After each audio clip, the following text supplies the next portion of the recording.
አንገታቸውን ቅሉ ነው ያለው አላህ Subhanahu Wa Ta'ala ምንም መራራት የለም ግደሏቸው ከጠላት ከካፊር ጋር ፊት ለፊት ተገናኝቶ በሰይፍ አንገት ለአንገት መቀላላት ነው መተራረን ወለም ዘለም የለም ቁሙ ታዛዦች ሆናችሁ አንገቱን ፈሪ ናቸው ክበራም ናቸው والله ሱብሃን والله አርግልለት አንገቱን ልትነሳ ይገባል تكسرون تابوت للتاجيل صليب هو في المدينة الرياضية حاول خلينا نشوفه حاول يدك صليب صليب لا صليبي هذا صليبي في المدينة الرياضية صليبي في المدينة الرياضية መዋጋት አለብን እንዴት እንደምንደራጅ ደግሞ ሌላ አቅጣጫ እየቀየስ መደራጀት አለብን መዋጋት አለብን ስለዚህ ይሄ ያለው ስሜት ምክንያቱም ይሄ ለውጥ አያመጣም በሆትነስ ተነስቶ መጮህ ለውጥ አያመጣም አንድ ማሳሰቢያ የምናገረው ቤተክርስቲያን መቀጠል የለበትም አንድ ብር ሁለት ብር ለቅመናል እንዴ መስጂድ የምንገነባው ቤተክርስቲያን መቃጠል የለበትም መጥፋት ያለበት ኃይል መጥፋት ያለበት ቤተክርስቲያን ምን ይሆናል መስጂድ ይሆናል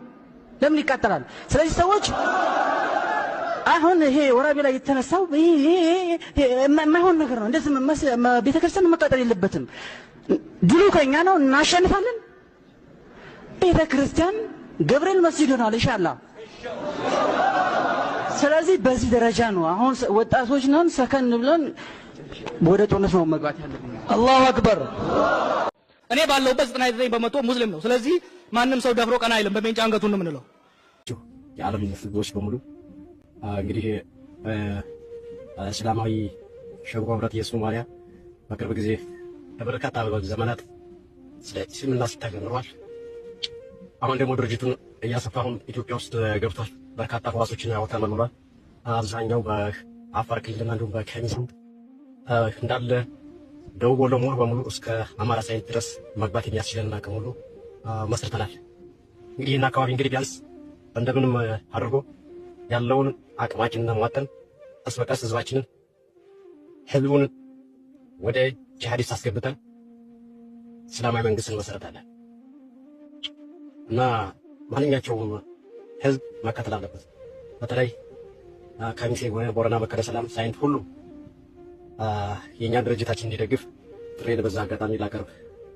ፈልጋለሁ አሁን አንድ ነገር ለጠይቃቸው አሁን እናንተ አሁን በስንት ብሔር ብሔረሰብ ነው አላችሁ ሶማሌ ብቻ ነው የምናውቀው እንግዲህ አሸባሪ ቡድኖች የሚባሉ አልሸባብ አልሐረከት አልሸባብ የሚባሉ አልሐረከት አልሸባብ ነው የሚባላችሁ እናንተ አልሐረከት አልሸባብ የሚባል ነገር የለም እሺ ማንኛቸውንም